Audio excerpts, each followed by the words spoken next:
ನಮಸ್ಕಾರ ಸ್ನೇಹಿತರೆ, ಅಮೋಘ ವರ್ಷ ಕೋಚಿಂಗ್ ಸೆಂಟರ್ ಯೂಟ್ಯೂಬ್ ಚಾನಲ್ಗೆ ನಿಮಗೆಲ್ಲ ಸ್ವಾಗತ. ಇವತ್ತಿನ ಪ್ರಮುಖವಾದಂತಹ ಕರೆಂಟ್ ಅಫೇರ್ಸ್ ಟಾಪಿಕ್ಗಳನ್ನು ಡಿಸ್ಕಸ್ ಮಾಡೋಣ. ಕಳೆದ ಸೆಷನ್ನಲ್ಲಿ ಕೇಳಲಾದಂತಹ ಪ್ರಶ್ನೆಯ ಸರಿಯಾದ ಉತ್ತರವನ್ನು ತಿಳಿದುಕೊಳ್ಳೋಣ. 86ನೇ ಅಖಿಲ ಭಾರತ ಸಾಹಿತ್ಯ ಸಮ್ಮೇಳನವನ್ನು ಇತ್ತೀಚೆಗೆ ಹಾವೇರಿಯಲ್ಲಿ ಆಯೋಜನೆ ಮಾಡಲಾಗಿತ್ತು. ಇದರ ಅಧ್ಯಕ್ಷತೆಯನ್ನು ಯಾರು ವಹಿಸಿದ್ದರು ಅಂತ ಪ್ರಶ್ನೆಯನ್ನು ಕೇಳಲಾಗಿದ್ದು, ಆಪ್ಷನ್ಗಳಲ್ಲಿ ಚಂದ್ರಶೇಖರ ಪಾಟೀಲ್, ಎಚ್.ಎಸ್. ವೆಂಕಟೇಶ್ ಮೂರ್ತಿ, ಚಂದ್ರಶೇಖರ್ ಕಂಬಾರ್ ಅಥವಾ ಡಾಕ್ಟರ್ ದೊಡ್ಡರಂಗೇಗೌಡ ಅಂತ ನೀಡಲಾಗಿತ್ತು. ಸರಿಯಾದ ಉತ್ತರ ಆಪ್ಷನ್ 4, ಡಾಕ್ಟರ್ ದೊಡ್ಡರಂಗೇಗೌಡ ಅವರು 86ನೇ ಅಖಿಲ ಭಾರತ ಕನ್ನಡ ಸಾಹಿತ್ಯ ಸಮ್ಮೇಳನದ ಅಧ್ಯಕ್ಷತೆಯನ್ನು ವಹಿಸಿದಂತಹ ವ್ಯಕ್ತಿಯಾಗಿದ್ದಾರೆ. So option 4 is right answer ಮಾಡಿದಂತಹ ಎಲ್ಲ ಸ್ಟೂಡೆಂಟ್ಸ್ಗಳಿಗೆ ಕಾಂಗ್ರ್ಯಾಚುಲೇಷನ್ಸ್. ಇದೇ ರೀತಿ ಡಿಸ್ಕಷನ್ಗಳಲ್ಲಿ ಭಾಗವಹಿಸ್ತಾ ಇರಿ, ನಿಮ್ಮ ಆನ್ಸರ್ಗಳನ್ನು ಕಮೆಂಟ್ ಬಾಕ್ಸ್ನಲ್ಲಿ ಕಮೆಂಟ್ ಮಾಡ್ತಾ ಇರಿ ಅಂತ ಹೇಳ್ತಾ ಇವತ್ತಿನ ಪ್ರಶ್ನೆಯನ್ನು ನೋಡೋಣ. ಕಬ್ಬಿಗೆ ಈ ನ್ಯಾಯಯುತವಾದಂತಹ ಮತ್ತು ಲಾಭದಾಯಕ ಬೆಲೆಯನ್ನು ಅಂದರೆ ಫೇರ್ ಆ್ಯಂಡ್ ರೆಮ್ಯುನರೇಟಿವ್ ಪ್ರೈಸನ್ನು ಯಾರು ನಿರ್ಧರಿಸುತ್ತಾರೆ ಅಂತ ಪ್ರಶ್ನೆ ಇದೆ. ಆಪ್ಷನ್ಗಳಲ್ಲಿ ಕೇಂದ್ರದ ಮಂತ್ರಿಗಳ ಪರಿಷತ್ತು, ಆಪ್ಷನ್ 2 ಹಣಕಾಸು ಸಚಿವಾಲಯ, ಆಪ್ಷನ್ 3 ಆರ್ಥಿಕ ವ್ಯವಹಾರಗಳ ಕ್ಯಾಬಿನೆಟ್ ಸಮಿತಿ ಅಥವಾ ಆಪ್ಷನ್ 4 ಕೃಷಿ ವ್ಯವಹಾರಗಳ ಸಮಿತಿ ಅಂತ ಇದೆ. ಫೇರ್ ಆ್ಯಂಡ್ ರೆಮ್ಯುನರೇಟಿವ್ ಪ್ರೈಸ್ ಅಥವಾ FRP ಅಂತ ಕಬ್ಬಿನ ಬೆಳೆಗೆ ಬೆಲೆಯನ್ನು ನಿಗದಿಪಡಿಸಲಾಗುತ್ತದೆ. ಸೊ ಈ ಒಂದು ಬೆಲೆಯನ್ನು ಅನುಮೋದನೆ ಮಾಡುವಂತಹ ಸಮಿತಿ ಅಥವಾ ಸಚಿವಾಲಯ ಯಾವುದು ಅಂತ ತಿಳ್ಕೊಂಡು ಕಮೆಂಟ್ ಬಾಕ್ಸ್ನಲ್ಲಿ ಕಮೆಂಟ್ ಮಾಡಿ. ಮುಂದಿನ ಸೆಷನ್ನಲ್ಲಿ ಇದಕ್ಕೆ ಸಂಬಂಧಪಟ್ಟಂತಹ ಮಾಹಿತಿಯನ್ನು ತಿಳಿದುಕೊಳ್ಳುವುದರ ಮೂಲಕ ಆನ್ಸರನ್ನು ಅಂಡರ್ಸ್ಟ್ಯಾಂಡ್ ಮಾಡ್ಕೋಣ. ಇನ್ನು ಇವತ್ತಿನ ಆರ್ಟಿಕಲ್ಗೆ ಸಂಬಂಧಪಟ್ಟಂತಹ ಮೊದಲ ಪ್ರಶ್ನೆ ಏನು ಅಂತ ತಿಳ್ಕೊಳ್ಳೋದಾದರೆ, ಇದು ಮ್ಯಾಪಿಂಗ್ ರಿಲೇಟ್ ಆದಂತಹ ಒಂದು ಆರ್ಟಿಕಲ್ ಆಗಿದ್ದು, ಮುಖ್ಯವಾಗಿ ಈ ಕಪ್ಪು ಸಮುದ್ರದ ಕರಾವಳಿಯ ರೇಖೆಯನ್ನು ಹಂಚಿಕೊಳ್ಳುವಂತಹ ದೇಶ ಯಾವುದು ಅಂತ ಗುರುತಿಸಬೇಕಾಗಿದೆ. ಆಪ್ಷನ್ಗಳಲ್ಲಿ ರೊಮೇನಿಯಾ, ಹಂಗೇರಿ, ಸರ್ಬಿಯಾ ಅಥವಾ ಸ್ಲೋವಾಕಿಯಾ ಅಂತ ನೀಡಲಾಗಿದ್ದು, ಸರಿಯಾದ ಉತ್ತರ ಆಪ್ಷನ್ 1 ರೊಮೇನಿಯಾ ದೇಶದ ಕರಾವಳಿ ಪ್ರದೇಶವನ್ನು ಈ ಕಪ್ಪು ಸಮುದ್ರ ಹಂಚಿಕೊಳ್ಳುತ್ತದೆ. ಅಂದರೆ ಕಪ್ಪು ಸಮುದ್ರದ ಬದಿಯಲ್ಲಿರುವಂತಹ ದೇಶ ಯಾವುದು ಅಂತಂದರೆ ರೊಮೇನಿಯಾ ಆಗಿದೆ ಈ 4 ಪಟ್ಟಿಯಲ್ಲಿ. ಸೊ ಇವು 3 ಯಾವುದೇ ರೀತಿಯಾಗಿ ಡೈರೆಕ್ಟ್ ಆದಂತಹ ಒಂದು ಕಾಂಟ್ಯಾಕ್ಟನ್ನು ಕಪ್ಪು ಸಮುದ್ರ ಅಥವಾ ಬ್ಲ್ಯಾಕ್ ಸೀಯೊಂದಿಗೆ ಹೊಂದಿಲ್ಲ. So option 1 is right answer. ಇತ್ತೀಚೆಗೆ ಈ ರೊಮೇನಿಯಾ ದೇಶ ನ್ಯೂಸ್ನಲ್ಲಿ ಬಂದಿತ್ತು. ಯಾಕೆ ಅಂತ ಕಾಂಟೆಕ್ಸ್ಟನ್ನು ಅರ್ಥ ಮಾಡ್ಕೊಳ್ಳೋದಾದರೆ, ಭಾರತ ಮತ್ತು ರೊಮೇನಿಯಾ ದೇಶಗಳ ನಡುವೆ ಇತ್ತೀಚೆಗೆ ರಕ್ಷಣಾ ಸಹಕಾರದ ಒಂದು ಒಪ್ಪಂದದ ಒಂದು ಅಗ್ರಿಮೆಂಟ್ಗೆ ಸಹಿ ಮಾಡಲಾಗಿದೆ ಅಂತ ನ್ಯೂಸ್ನಲ್ಲಿ ಬಂದಿತ್ತು. ಮುಖ್ಯವಾಗಿ ಈ ಎರಡೂ ದೇಶಗಳ ನಡುವಿನ ಮಿಲಿಟರಿ ಸಹಕಾರವನ್ನು ವರ್ಧಿಸುವಂತಹ ಉದ್ದೇಶದಿಂದ ಈ ಭಾರತ ರೊಮೇನಿಯಾ ರಕ್ಷಣಾ ಒಪ್ಪಂದವನ್ನು ಸಹಿ ಮಾಡಲಾಗಿದೆ. ಅಷ್ಟೇ ಅಲ್ಲದೆ ಈ ಭಾರತ ಮತ್ತು ರೊಮೇನಿಯಾ ದೇಶಗಳ ನಡುವಿನ ಭವಿಷ್ಯದ ಸಹಕಾರವನ್ನು ಭದ್ರಪಡಿಸುವಂತಹ ನಿಟ್ಟಿನಲ್ಲಿ ಒಂದು ಚೌಕಟ್ಟನ್ನು ಕೂಡ ನಿರ್ಮಿಸಲಾಗಿದ್ದು, ಅಂದರೆ ಫ್ರೇಮ್ವರ್ಕನ್ನು ರೂಪಿಸಲಾಗಿದ್ದು, ಅದರ ಅಡಿಯಲ್ಲಿ ಈ ಎರಡೂ ದೇಶಗಳ ನಡುವೆ ರಕ್ಷಣಾ ಕ್ಷೇತ್ರದ ಸಹಕಾರವನ್ನು ಅಷ್ಟೇ ಅಲ್ಲದೆ ಈ ಔಷಧ ಕ್ಷೇತ್ರಕ್ಕೆ ವೈಜ್ಞಾನಿಕ ಸಂಶೋಧನೆ, ಸೈಬರ್ ಭದ್ರತೆಗೆ ಸಂಬಂಧಪಟ್ಟಂತೆ, ತಂತ್ರಜ್ಞಾನ ಮತ್ತು ಸಂಶೋಧನೆಗಳಿಗೆ ಸಂಬಂಧಪಟ್ಟಂತೆ ಎರಡೂ ದೇಶಗಳ ಬಾಂಧವ್ಯವನ್ನು ಅಥವಾ ರಿಲೇಷನ್ಶಿಪ್ಪನ್ನು ಇಂಪ್ರೂವ್ ಮಾಡುವಂತಹ ಉದ್ದೇಶದಿಂದ ಈ ಇಂಡಿಯಾ ರೊಮೇನಿಯಾ ಸೆಕ್ಯೂರಿಟಿ ಅಗ್ರಿಮೆಂಟನ್ನು ಸಹಿ ಮಾಡಲಾಗಿದೆ. ಸೊ 1948ರಿಂದಲೂ ಕೂಡ ಭಾರತ ಮತ್ತು ರೊಮೇನಿಯಾದ ಈ ಒಪ್ಪಂದಗಳು ಅಥವಾ ಈ ದ್ವಿಪಕ್ಷೀಯವಾದಂತಹ ಸಂಬಂಧಗಳು ಸ್ಥಿರವಾಗಿ ಬೆಳವಣಿಗೆಯನ್ನು ಕಾಣ್ತಾ ಇವೆ ಅಂತ ಕೂಡ ಈ ಒಂದು ನ್ಯೂಸ್ ಪೇಪರ್ನಲ್ಲಿ ಪಬ್ಲಿಷ್ ಮಾಡಲಾಗಿತ್ತು. ಸೊ ಈ ರೊಮೇನಿಯಾ ದೇಶ ನ್ಯೂಸ್ನಲ್ಲಿರುವುದರಿಂದ ಮತ್ತು ಭಾರತದೊಂದಿಗೆ ಈ ಒಂದು ರಿಲೇಷನ್ಶಿಪ್ಗೆ ಸಂಬಂಧಪಟ್ಟಂತೆ ಒಪ್ಪಂದವನ್ನು ಮಾಡಿಕೊಂಡಿರುವುದರಿಂದ ಈ ರೊಮೇನಿಯಾ ದೇಶದ location examination point of view important ಆಗುತ್ತೆ. ಸೊ ಹೀಗಾಗಿ ರೊಮೇನಿಯಾ ದೇಶ ಇದರ ಕುರಿತಾದಂತಹ ಲೊಕೇಶನ್ ಕುರಿತಾದಂತಹ ಮಾಹಿತಿಯನ್ನು ತಿಳ್ಕೊಳ್ಳೋದಾದರೆ, ಈ ರೊಮೇನಿಯಾ ದೇಶ ಯುರೋಪ್ ಖಂಡದಲ್ಲಿ ಬರುವಂತಹ ಒಂದು ಪ್ರಮುಖ ರಾಷ್ಟ್ರವಾಗಿದ್ದು, ಪೂರ್ವದಲ್ಲಿ ಕಪ್ಪು ಸಮುದ್ರದೊಂದಿಗೆ ತನ್ನ ಗಡಿಯನ್ನು ಹಂಚಿಕೊಳ್ಳುವುದನ್ನು ಈ ಒಂದು ಇಮೇಜ್ನಲ್ಲಿ ನೋಡ್ಬೋದು. ಇದು ಬ್ಲ್ಯಾಕ್ ಸಿ ಅಥವಾ ಕಪ್ಪು ಸಮುದ್ರ.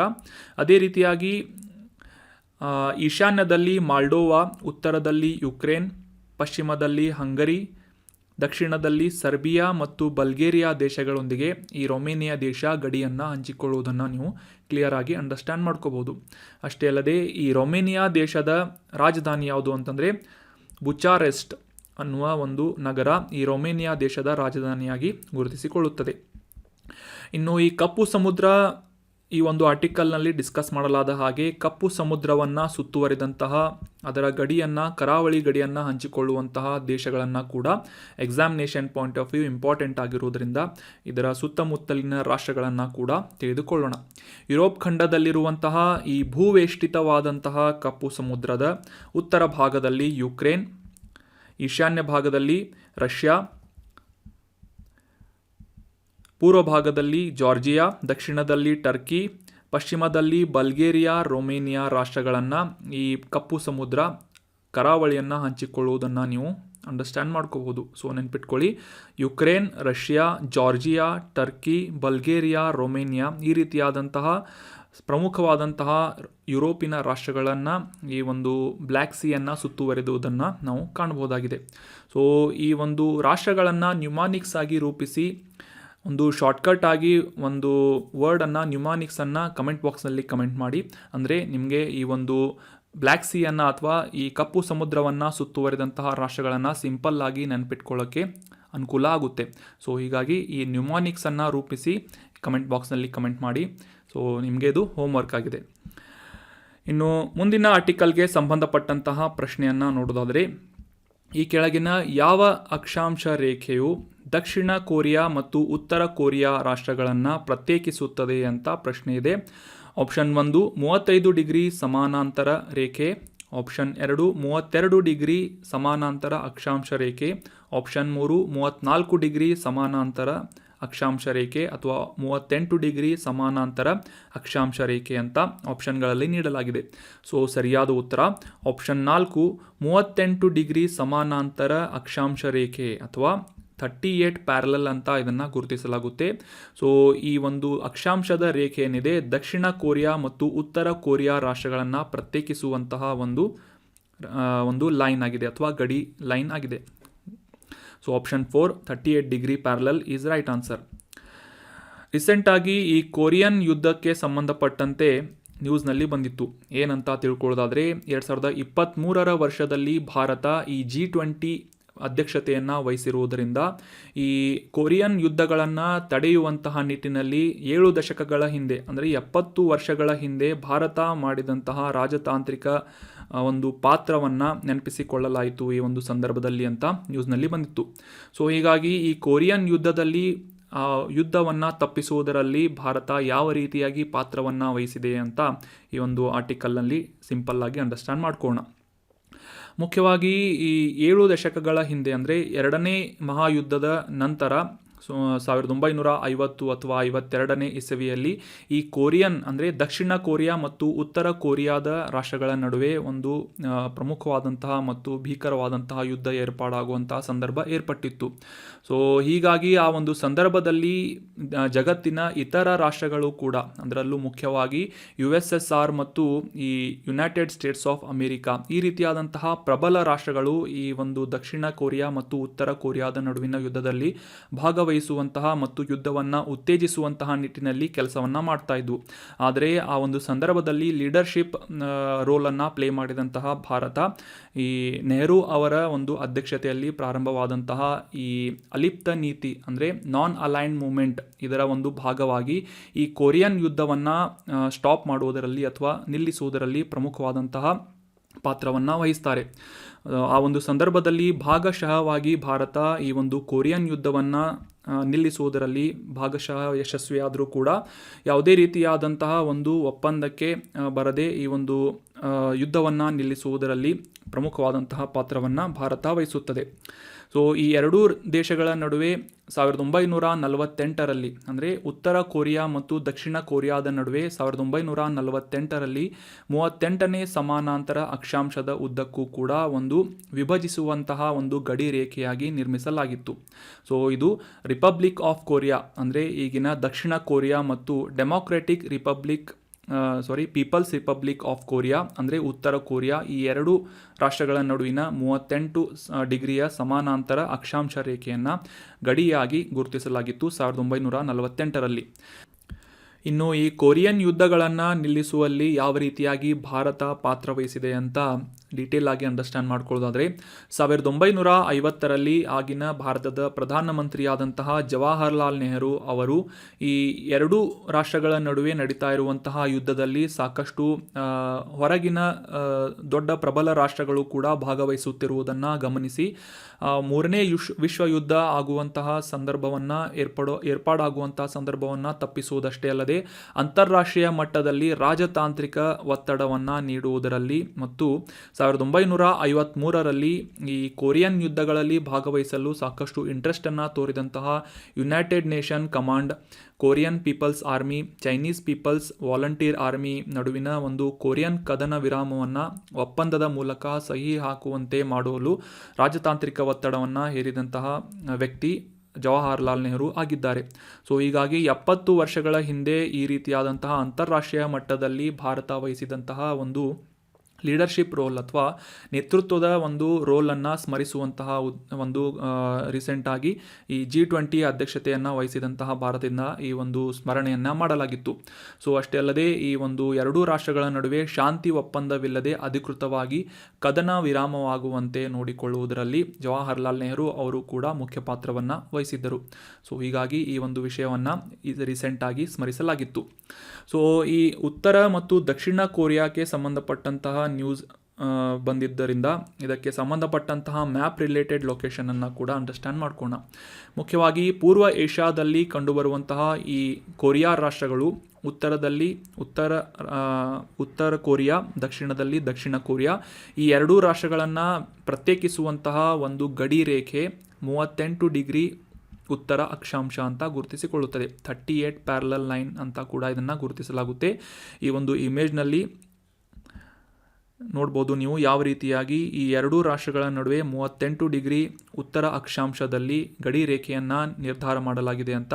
ಸೊ ಇದು ಮೇಲ್ಗಡೆಯದು ಉತ್ತರ ಕೊರಿಯಾ ಮತ್ತು ಕೆಳಗಡೆಯ ರಾಷ್ಟ್ರ ದಕ್ಷಿಣ ಕೊರಿಯಾ ಆಗಿದೆ.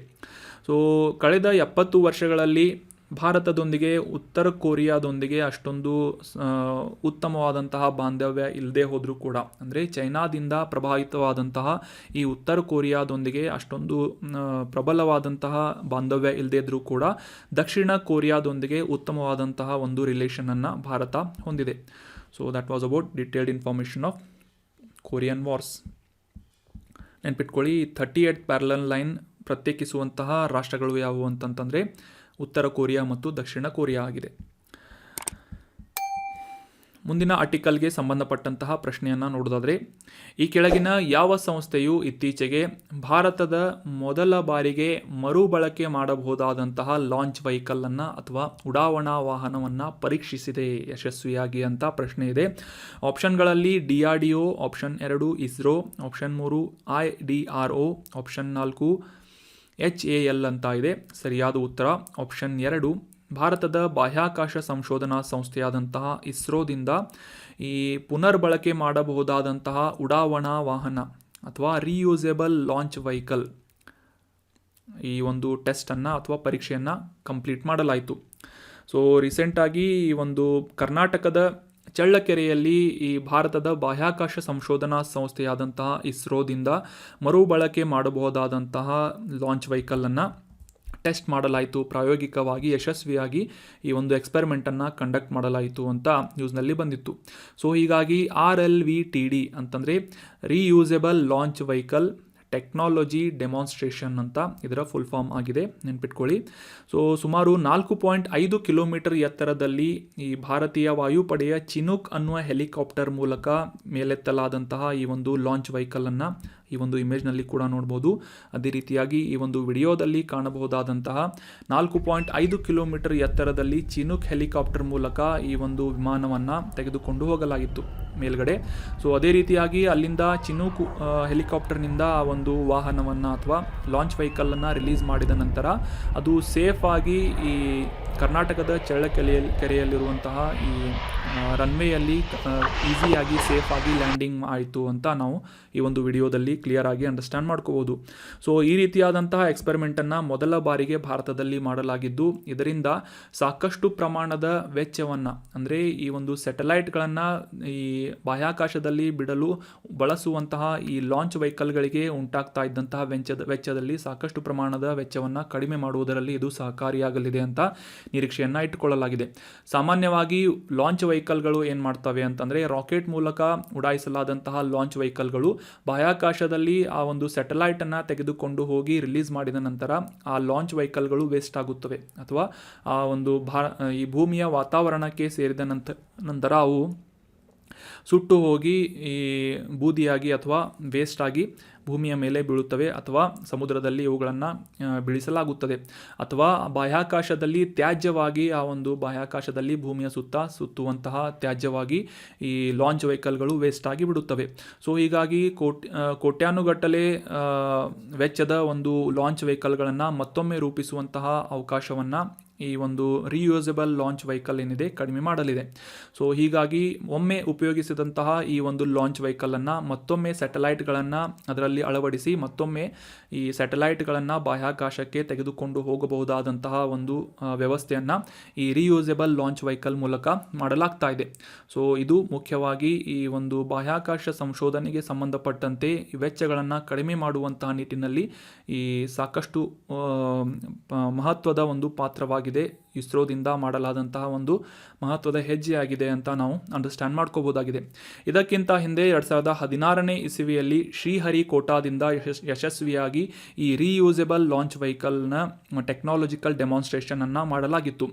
ಸೊ ಆದರೆ ಈ 2023ರಲ್ಲಿ ಈ ಒಂದು ಲಾಂಚ್ ವೆಹಿಕಲ್ನಲ್ಲಿ ಸಾಕಷ್ಟು ಟೆಕ್ನಾಲಜಿಕಲ್ ಅಪ್ಗ್ರೇಡೇಷನನ್ನು ಮಾಡಿ, ಅಂದರೆ ಅದರಲ್ಲಿ ಮುಖ್ಯವಾಗಿ ಇಂಟಿಗ್ರೇಟೆಡ್ ನ್ಯಾವಿಗೇಷನನ್ನು, ಮಾರ್ಗದರ್ಶನ ಮತ್ತು ನಿಯಂತ್ರಣ ವ್ಯವಸ್ಥೆಯನ್ನು ಅಳವಡಿಸಲಾಗಿದ್ದು, ಈ ಸಿಂಪಲ್ ಆಗಿ ಮತ್ತು ಸೇಫ್ ಆಗಿ ಲ್ಯಾಂಡಿಂಗ್ ಮಾಡುವಂತಹ ತಂತ್ರಜ್ಞಾನವನ್ನು ಕೂಡ ಈ ಒಂದು ಲಾಂಚ್ ವೆಹಿಕಲ್ನಲ್ಲಿ ಅಳವಡಿಸುವುದರಿಂದ ಯಶಸ್ವಿಯಾಗಿ ಈ ಚಳ್ಳಕೆರೆಯಲ್ಲಿ ಈ ಒಂದು ಎಕ್ಸ್ಪೆರಿಮೆಂಟನ್ನು ಕಂಡಕ್ಟ್ ಮಾಡಲಾಯಿತು ಅಂತ ಇಸ್ರೋದಿಂದ ಈ ಒಂದು ವಿಡಿಯೋವನ್ನು ಪಬ್ಲಿಷ್ ಮಾಡಲಾಗಿತ್ತು. ಅದೇ ರೀತಿಯಾಗಿ ಈ ಲಾಂಚ್ ವೆಹಿಕಲ್ಗಳು ಮತ್ತು ವಿಮಾನದ ಸಂಕೀರ್ಣತೆಯನ್ನು ಹೊಂದಿದಂತಹ ಈ ಸ್ಪೇಸ್ ಕ್ರಾಫ್ಟ್ನಂತೆ ಕಾಣುವಂತಹ ಲಾಂಚ್ ವೆಹಿಕಲ್ ಈ ಒಂದು ವಿಡಿಯೋದಲ್ಲಿ ನೀವು ಕ್ಲಿಯರ್ ಆಗಿ ನೋಡಬಹುದಾಗಿದೆ. So that was about reusable launch vehicle technological demonstration ಅಂತ TD ಅಂತ ಆಗಿದೆ. ಇನ್ನು ಮುಂದಿನ ಆರ್ಟಿಕಲ್ಗೆ ಸಂಬಂಧಪಟ್ಟಂತಹ ಪ್ರಶ್ನೆಯನ್ನು ನೋಡೋದಾದರೆ, ಇತ್ತೀಚೆಗೆ ಈ ಕೆಳಗಿನ ಯಾವ ಸಂಸ್ಥೆಯಿಂದ ವಾಟ್ಸಪ್ ಬ್ಯಾಂಕಿಂಗ್ ಸೇವೆಗಳನ್ನು ಪ್ರಾರಂಭ ಮಾಡಲಾಗಿದೆ ಅಂತ ಪ್ರಶ್ನೆ ಇದ್ದು, ಆಪ್ಷನ್ಗಳಲ್ಲಿ Airtel, option 2 IPPB, option 3 NPCI, option 4 ಭೀಮ್ ಅಪ್ಲಿಕೇಶನ್ ಅಂತ ಇದೆ. ಸೊ ಸರಿಯಾದ ಉತ್ತರ ಇಂಡಿಯಾ ಪೋಸ್ಟ್ ಪೇಮೆಂಟ್ ಬ್ಯಾಂಕ್ ಅಥವಾ IPPB ಅನ್ನುವ ಸಂಸ್ಥೆಯಿಂದ ಅಥವಾ ಇಂಡಿಯಾ ಪೋಸ್ಟ್ನಿಂದ ಈ ಒಂದು ವಾಟ್ಸಪ್ ಬ್ಯಾಂಕಿಂಗ್ ವ್ಯವಸ್ಥೆಯನ್ನು ಲಾಂಚ್ ಮಾಡಲಾಗಿದೆ. ಅಂದರೆ ವಾಟ್ಸಪ್ಗಳ ಮೂಲಕ ಬ್ಯಾಂಕಿಂಗ್ ಸೇವೆಗಳನ್ನು ಒದಗಿಸುವಂತಹ ಒಂದು ವ್ಯವಸ್ಥೆಯನ್ನು ಇಂಡಿಯಾ ಪೋಸ್ಟ್ ಪೇಮೆಂಟ್ ಬ್ಯಾಂಕ್ನಿಂದ ಮಾಡಲಾಗಿದೆ ಅಂತ ನಾವು ಅಂಡರ್ಸ್ಟ್ಯಾಂಡ್ ಮಾಡ್ಕೋಬೋದು. So option 2 is right answer. ಕಾಂಟೆಕ್ಸ್ಟನ್ನು ಆಲ್ರೆಡಿ ಡಿಸ್ಕಸ್ ಮಾಡಿದ ಹಾಗೆ ಈ ಭಾರತಿ ಏರ್ಟೆಲ್ ಮತ್ತು ಈ ಇಂಡಿಯಾ ಪೋಸ್ಟ್ ಪೇಮೆಂಟ್ ಬ್ಯಾಂಕ್ ಈ ಎರಡೂ ಸಂಸ್ಥೆಗಳ ಸಹಭಾಗಿತ್ವದಲ್ಲಿ ಭಾರತದಲ್ಲಿ ಮೊದಲ ಬಾರಿಗೆ ಈ ವಾಟ್ಸಪ್ ಬ್ಯಾಂಕಿಂಗ್ ಸೇವೆಗಳನ್ನು ಈ ಇಂಡಿಯಾ ಪೋಸ್ಟ್ ಪೇಮೆಂಟ್ ಬ್ಯಾಂಕ್ಗಳ ಮೂಲಕ ಮಾಡಲಾಗ್ತಾ ಇದೆ. ಮುಖ್ಯವಾಗಿ ಸಣ್ಣ ಪಟ್ಟಣಗಳಲ್ಲಿ ಮತ್ತು Tier 2, Tier 3 ನಗರಗಳಲ್ಲಿ ಈ ಗ್ರಾಹಕರಿಗೆ ವಾಟ್ಸಪ್ ಬ್ಯಾಂಕಿಂಗ್ಗಳ ಒಂದು ಸೇವೆಯನ್ನು ಒದಗಿಸುವಂತಹ ನಿಟ್ಟಿನಲ್ಲಿ ಈ ಒಂದು ವ್ಯವಸ್ಥೆಯನ್ನು ಮಾಡಲಾಗ್ತಾ ಇದೆ.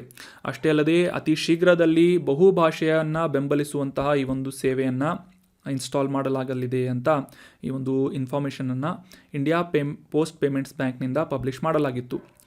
ಅಷ್ಟೇ ಅಲ್ಲದೆ ಮುಖ್ಯವಾಗಿ ಈ ಗ್ರಾಮೀಣ ಪ್ರದೇಶದಲ್ಲಿ ಈ ಆರ್ಥಿಕ ಸೇರ್ಪಡೆಯನ್ನು ಉತ್ತೇಜಿಸುವಂತಹ ನಿಟ್ಟಿನಲ್ಲಿ ವಾಟ್ಸಪ್ ಸಂದೇಶವನ್ನು ಸೇರಿಸಿದಂತೆ ಇನ್ಕ್ಲೂಡ್ ಮಾಡಲಾದಂತೆಯೇ ಬ್ಯಾಂಕಿಂಗ್ ವ್ಯವಸ್ಥೆಯನ್ನು ಕೂಡ ಅಳವಡಿಸುವಂತಹ ವ್ಯವಸ್ಥೆಯನ್ನು ಇಂಡಿಯಾ ಪೋಸ್ಟ್ ಪೇಮೆಂಟ್ ಬ್ಯಾಂಕ್ನಿಂದ ಮಾಡಲಾಗಿದೆ. ಅಷ್ಟೇ ಅಲ್ಲದೆ ಈ 24x7 ಒಂದು ಗ್ರಾಹಕರ ಸೇವೆಯನ್ನು, ಅಂದರೆ ಈ ಲೈವ್ ಗ್ರಾಹಕರ ಬೆಂಬಲ, ಅಂದರೆ ಈ ಒಂದು ಕಸ್ಟಮರ್ ಸರ್ವಿಸಸನ್ನು ಕೂಡ ನೀಡುವಂತಹ ಒಂದು ವ್ಯವಸ್ಥೆಯನ್ನು ಮಾಡಲಾಗುವುದು ಅಂತ ನಿರ್ಧಾರ ಮಾಡಲಾಗಿದೆ. ಅಂದರೆ ಯಾವುದೇ ರೀತಿಯಾಗಿ 24/7 ಸಪೋರ್ಟನ್ನು, ಕಸ್ಟಮರ್ ಸಪೋರ್ಟನ್ನು ಮತ್ತು ಅವರ ಪ್ರಶ್ನೆಗಳಿಗೆ ತ್ವರಿತವಾದಂತಹ ಪರಿಹಾರವನ್ನು ನೀಡುವುದರಲ್ಲಿ ಈ India Post Payment bank WhatsApp ಮೂಲಕ ಈ ಒಂದು ಬ್ಯಾಂಕಿಂಗ್ ಸೇವೆಯನ್ನು ಮಾಡ್ತಾ ಇದೆ. ಇನ್ನು ಮುಂದಿನ ಆರ್ಟಿಕಲ್ಗೆ ಸಂಬಂಧಪಟ್ಟಂತಹ ಪ್ರಶ್ನೆ, ಬಂಡೀಪುರ ಹುಲಿ ಸಂರಕ್ಷಿತ ಪ್ರದೇಶ ಕರ್ನಾಟಕದ ಯಾವ ಜಿಲ್ಲೆಯಲ್ಲಿ ಲೊಕೇಟ್ ಆಗಿದೆ ಅಂತ ಪ್ರಶ್ನೆ ಇದ್ದು, ಆಪ್ಷನ್ 1 ಮೈಸೂರು ಜಿಲ್ಲೆ, ಆಪ್ಷನ್ 2 ಚಾಮರಾಜನಗರ, ಆಪ್ಷನ್ 3 ಬೆಂಗಳೂರು ಗ್ರಾಮಾಂತರ ಅಥವಾ ಆಪ್ಷನ್ 4 ಮಂಡ್ಯ ಜಿಲ್ಲೆ ಅಂತ ಇದೆ. ಸರಿಯಾದ ಉತ್ತರ ಆಪ್ಷನ್ 2 ಚಾಮರಾಜನಗರ. ಈ ಒಂದು ಜಿಲ್ಲೆಯಲ್ಲಿ ಈ ಬಂಡೀಪುರ ಹುಲಿ ಸಂರಕ್ಷಿತ ಪ್ರದೇಶ ಲೊಕೇಟ್ ಆಗಿದೆ. ಸ್ವಲ್ಪ ಪ್ರಮಾಣದ ವಿಸ್ತೀರ್ಣವನ್ನು ಮೈಸೂರು ಜಿಲ್ಲೆಯಲ್ಲೂ ಕೂಡ ಹೊಂದಿದ್ರೂ ಕೂಡ ಅಧಿಕೃತವಾಗಿ ಚಾಮರಾಜನಗರದಲ್ಲಿ ಬಂಡೀಪುರ ಹುಲಿ ಸಂರಕ್ಷಿತ ಪ್ರದೇಶ ಲೊಕೇಟ್ ಆಗಿದೆ ಅಂತ ನಾವು ಗುರುತಿಸಬೇಕಾಗಿರುತ್ತೆ. So option 2 is right answer. ಕಾಂಟೆಕ್ಸ್ಟನ್ನು ಮೊದಲಿಗೆ ಅರ್ಥ ಮಾಡ್ಕೊಳ್ಳೋದಾದರೆ 1973ರಲ್ಲಿ ಬಂಡೀಪುರ ಹುಲಿ ಸಂರಕ್ಷಿತ ಪ್ರದೇಶವನ್ನು ಈ ಪ್ರಾಜೆಕ್ಟ್ ಟೈಗರ್ನ ಅಡಿಯಲ್ಲಿ ಟೈಗರ್ ರಿಸರ್ವ್ ಅಂತ ಘೋಷಣೆ ಮಾಡಲಾಗಿತ್ತು. ಇತ್ತೀಚೆಗೆ ಈ ಒಂದು 50 ವರ್ಷಗಳನ್ನು ಕಂಪ್ಲೀಟ್ ಮಾಡಲಾಗಿದೆ ಈ ಒಂದು ಹುಲಿ ಸಂರಕ್ಷಿತ ಪ್ರದೇಶಕ್ಕೆ ಅಂತ ನ್ಯೂಸ್ನಲ್ಲಿ ಬಂದಿದ್ದರಿಂದ ಈ ಬಂಡೀಪುರ ಹುಲಿ ಸಂರಕ್ಷಿತ ಪ್ರದೇಶದ ಕುರಿತಾದಂತಹ ಕೆಲವೊಂದಿಷ್ಟು ಪ್ರಮುಖ ಮಾಹಿತಿಗಳನ್ನು ತಿಳಿದುಕೊಳ್ಳೋಣ. 1930ರ ದಶಕದಲ್ಲಿ ಈ ವನ್ಯಜೀವಿ ಅಭಯಾರಣ್ಯವಾಗಿ ಸ್ಥಾಪನೆಯಾದಂತಹ ಈ ಒಂದು ಸಂರಕ್ಷಿತ ಪ್ರದೇಶವನ್ನು 1973ರ ಪ್ರಾಜೆಕ್ಟ್ ಟೈಗರ್ ಅನ್ನುವ ಕೇಂದ್ರ ಸರ್ಕಾರದ ಮಹತ್ವಾಕಾಂಕ್ಷಿ ಹುಲಿ ಸಂರಕ್ಷಣೆ ಮಾಡುವಂತಹ ಒಂದು ಯೋಜನೆಯ ಅಡಿಯಲ್ಲಿ ಹುಲಿ ಸಂರಕ್ಷಿತ ಪ್ರದೇಶ ಅಥವಾ ಟೈಗರ್ ರಿಸರ್ವ್ ಅಂತ ಘೋಷಿಸಲಾಗಿತ್ತು. ಸೊ ಅದಾದ ನಂತರ ಈ ಒಂದು ಪ್ರದೇಶದಲ್ಲಿ ಹುಲಿಗಳನ್ನು ಸಂರಕ್ಷಿಸುವಂತಹ ನಿಟ್ಟಿನಲ್ಲಿ ಸಾಕಷ್ಟು ರೀತಿಯಾದಂತಹ ಪ್ರಮುಖ ಒಂದು ಪ್ರಯತ್ನಗಳನ್ನು ಮಾಡಲಾಗಿದೆ. ಸದ್ಯಕ್ಕೆ ಈ ಪ್ರಾಜೆಕ್ಟ್ ಟೈಗರ್ 50 ವರ್ಷಗಳನ್ನು ಕಂಪ್ಲೀಟ್ ಮಾಡಿರುವುದರಿಂದ ಈ ಬಂಡೀಪುರ ಹುಲಿ ಸಂರಕ್ಷಿತ ಪ್ರದೇಶ ನ್ಯೂಸ್ನಲ್ಲಿ ಬಂದಿತ್ತು. ಸೊ ಇದರ ಲೊಕೇಶನ್ನನ್ನು ಎಕ್ಸಾಕ್ಟ್ ಆಗಿ ತಿಳ್ಕೊಳ್ಳೋದಾದರೆ ಕರ್ನಾಟಕದ ಚಾಮರಾಜನಗರ ಜಿಲ್ಲೆಯಲ್ಲಿ ಲೊಕೇಟ್ ಆಗಿರುವಂತಹ ಈ ಬಂಡೀಪುರ ಹುಲಿ ಸಂರಕ್ಷಿತ ಪ್ರದೇಶ ಕರ್ನಾಟಕ, ತಮಿಳುನಾಡು, ಕೇರಳ ರಾಜ್ಯಗಳ ಟ್ರೈ ಜಂಕ್ಷನ್ ಪ್ರದೇಶದಲ್ಲಿ ಲೊಕೇಟ್ ಆಗಿರುವಂತಹ ಈ ಅರಣ್ಯ ಪ್ರದೇಶ ಆಗಿದೆ. ಸೊ ಅಷ್ಟೇ ಅಲ್ಲದೆ ಈ ಕಬಿನಿ ಜಲಾಶಯ ಈ ನಾಗರಹೊಳೆ ಮತ್ತು ಬಂಡೀಪುರ ಹುಲಿ ಸಂರಕ್ಷಿತ ಪ್ರದೇಶಗಳನ್ನು ಬೇರ್ಪಡಿಸುವಂತಹ ಒಂದು ಸ್ಥಳವಾಗಿದೆ ಕಬಿನಿ ಜಲಾಶಯ, ನೆನ್ಪಿಟ್ಕೊಳ್ಳಿ. ಸೊ ಅದೇ ರೀತಿಯಾಗಿ ಈ ದಕ್ಷಿಣದಲ್ಲಿ ತಮಿಳುನಾಡಿನ ಮುದುಮಲೆ ಹುಲಿ ಸಂರಕ್ಷಿತ ಪ್ರದೇಶವನ್ನು ಈ ಒಂದು ಬಂಡೀಪುರ ಹುಲಿ ಸಂರಕ್ಷಿತ ಪ್ರದೇಶ ಸುತ್ತುವರೆದಿದ್ದರೆ, ನೈಋತ್ಯದಲ್ಲಿ ಕೇರಳದ ವೈನಾಡು ವನ್ಯಜೀವಿ ಅಭಯಾರಣ್ಯ ಮತ್ತು ಈ ಬಂಡೀಪುರ ಹುಲಿ ಸಂರಕ್ಷಿತ ಪ್ರದೇಶದ ಮೂಲಕ ಕಬಿನಿ ನದಿ ಕೂಡ ಹರಿದು ಹೋಗುವುದನ್ನು ನಾವು ಕಾಣಬಹುದಾಗಿದೆ. ಇಲ್ಲಿ ಸಾಮಾನ್ಯವಾಗಿ ಸಾಕಷ್ಟು ರೀತಿಯ ವೈವಿಧ್ಯಮಯವಾದಂತಹ ಸಸ್ಯವರ್ಗವನ್ನು ನಾವು ಕಾಣಬಹುದಾಗಿದ್ದು, ಅದರಲ್ಲಿ ಮುಖ್ಯವಾಗಿ ಈ ಒಣ ಎಲೆ ಉದುರುವಂತಹ ಉಷ್ಣವಲಯದ ಕಾಡುಗಳನ್ನು ಅಥವಾ ಅದಕ್ಕೆ ಸಂಬಂಧಪಟ್ಟಂತಹ ಗಿಡಗಳನ್ನು ಈ ಒಂದು ಪ್ರದೇಶದಲ್ಲಿ ಉಷ್ಣವಲಯದ ಮಿಶ್ರ ಎಲೆ ಉದುರುವಂತಹ ಕಾಡಿನ ಗಿಡಗಳನ್ನು ಕೂಡ ನಾವು ಕಾಣಬಹುದಾಗಿದೆ. ಅದರಲ್ಲಿ ಪ್ರಮುಖವಾಗಿ ರೋಸ್ವುಡ್, ಇಂಡಿಯನ್ ಕೀನೋ ಟ್ರೀ, ಶ್ರೀಗಂಧದ ಮರ, ಇಂಡಿಯನ್ ಲಾರೆಲ್,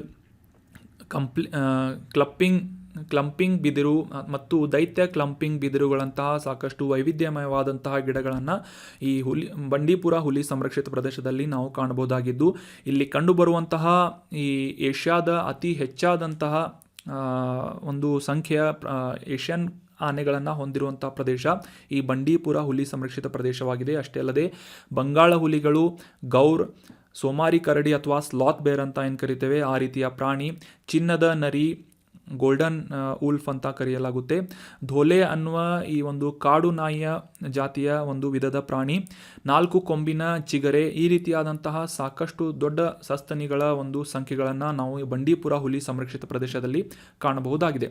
ಸೊ ನೆನ್ಪಿಟ್ಕೊಳ್ಳಿ, ಈ ಕರ್ನಾಟಕದ ಚಾಮರಾಜನಗರ ಜಿಲ್ಲೆಯಲ್ಲಿರುವಂತಹ ಈ ಬಂಡೀಪುರ ಹುಲಿ ಸಂರಕ್ಷಿತ ಪ್ರದೇಶವನ್ನು 1973ರಲ್ಲಿ ಟೈಗರ್ ರಿಸರ್ವ್ ಅಂತ ಘೋಷಣೆ ಮಾಡಲಾಗಿತ್ತು. ಸೊ ಸದ್ಯಕ್ಕೆ 50 ವರ್ಷಗಳನ್ನು ಕಂಪ್ಲೀಟ್ ಮಾಡಿರೋದ್ರಿಂದ ಈ ಒಂದು ವಿಷಯ ನ್ಯೂಸ್ನಲ್ಲಿ ಬಂದಿತ್ತು. So examination point of view important ಆಗುತ್ತದೆ. So that was all about today's articles. ಈಗ ಡಿಸ್ಕಸ್ ಮಾಡಲಾದಂತಹ ಎಲ್ಲ ಆರ್ಟಿಕಲ್ಸ್ಗಳನ್ನು ಮತ್ತೊಮ್ಮೆ ರಿವೈಸ್ ಮಾಡಿಬಿಡೋಣ.